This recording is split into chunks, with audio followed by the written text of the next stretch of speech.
Good morning. എല്ലാവരും സുഖമായിട്ടിരിക്കുന്നതെന്ന് വിചാരിക്കുന്നു. അപ്പോൾ ഇന്നൊരു ചെറിയ ട്രാവൽ വ്ളോഗാണ്. അപ്പോൾ രാവിലെ നമ്മൾ അമ്പലത്തിലേക്കാണ് പോകുന്നത്, പലശനക്കാവിലേക്ക്. അപ്പോൾ ഇത് ടൈം ഏകദേശം 6:30 ആയിട്ടുണ്ട്. നമ്മൾ 7 o'clock പോകാൻ പ്ലാൻ ചെയ്തിട്ടുള്ളത്. ഇന്ന് ക്രിസ്മസ് ഡേ ആണ് കേട്ടോ. അപ്പോൾ ലീവ് ആയതുകൊണ്ടാണ് നമ്മൾ എന്തായാലും രാവിലെ പലശനക്കാവിലേക്ക് പോകാൻ പ്ലാൻ ചെയ്തത്. ഈ സാരി എനിക്ക് ഗിഫ്റ്റ് കിട്ടിയതാണ് കേട്ടോ. എൻ്റെ നാത്തൂൻ്റെ മദർ-ഇൻ-ലോ എനിക്ക് ഗിഫ്റ്റ് കൊടുത്ത സാരിയാണിത്. അപ്പോൾ ലാസ്റ്റ് വീക്ക് എനിക്ക് തന്ന സാരിയാണ് കേട്ടോ. ശരി, ഏതെങ്കിലും അമ്പലത്തിൽ പോകുമ്പോൾ ആദ്യമായിട്ട് എടുക്കാമെന്ന് വിചാരിച്ചപ്പോൾ ഇന്നെന്തായാലും അമ്പലത്തിൽ പോകണമല്ലോ, അപ്പോൾ ഇന്ന് തന്നെ എടുക്കാമെന്ന് വിചാരിച്ചു. അങ്ങനെ നമ്മൾ 7 മണിയായപ്പോൾ നമ്മുടെ ജേർണി സ്റ്റാർട്ട് ചെയ്തിട്ടുണ്ട്. ഇത് തത്തമംഗലമാണ്. അപ്പോൾ തത്തമംഗലത്ത് നിന്ന് നേരെ പുതുനഗരത്ത് പോയി ലെഫ്റ്റ് എടുത്തിട്ടാണ് നമ്മൾ പലശനക്കാവിൽ പോകുന്നത്.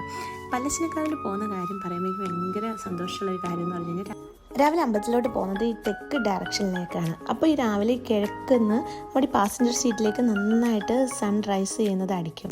നല്ലൊരു സൺ സ്ലാപ്പിംഗ് നമ്മൾ ഫീൽ ചെയ്തുകൊണ്ടാണ് പോകുന്നത്. എനിക്ക് ഭയങ്കര ഇഷ്ടമുള്ള പോകുന്ന വഴിക്ക് ഇവിടെ ഒരു റെയിൽവേ ക്രോസ് ഉണ്ട്. പാലക്കാട് മുതലമട ദെൻ മധുരയിൽ പോകുന്ന ട്രെയിൻ ഈ വഴിയാണ് പോകുന്നത്.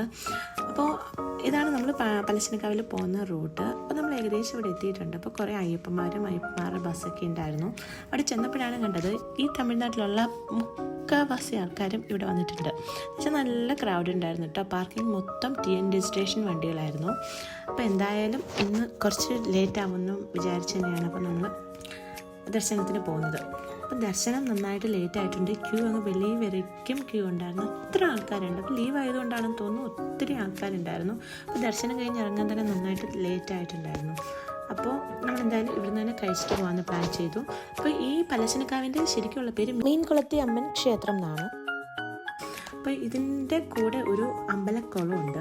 അപ്പോൾ ഇവിടെ നിറയെ വലിയ വലിയ മീനുകളുണ്ട്. അപ്പോൾ നമ്മൾ വരുന്ന ഭക്തന്മാർക്ക് മീൻ പൊരി കൊടുക്കാനുള്ള ഫെസിലിറ്റീസും ഇവരിവിടെ അറേഞ്ച് ചെയ്തിട്ടുണ്ട്. മീനെന്ന് പറഞ്ഞാൽ എല്ലാ കളറിലുള്ള മീനുകളും ഉണ്ട്. അത്യാവശ്യം നല്ല വലിപ്പമുള്ള മീനുകളുമാണ് ഇവിടെ ഉള്ളത്.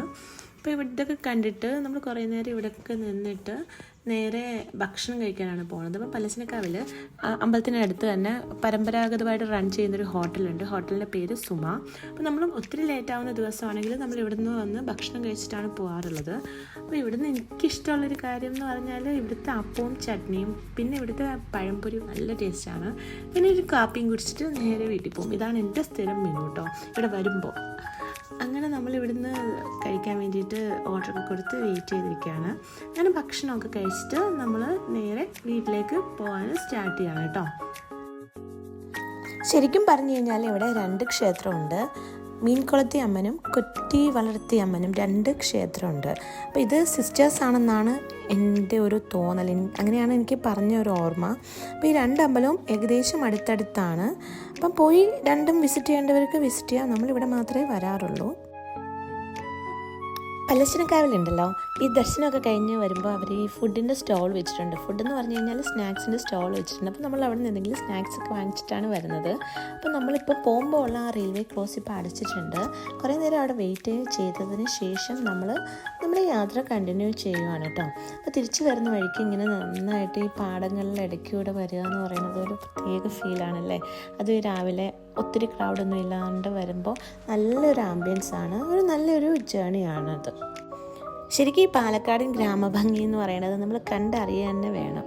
അപ്പോൾ നമ്മൾ നമ്മുടെ വീടെത്തിട്ടോ.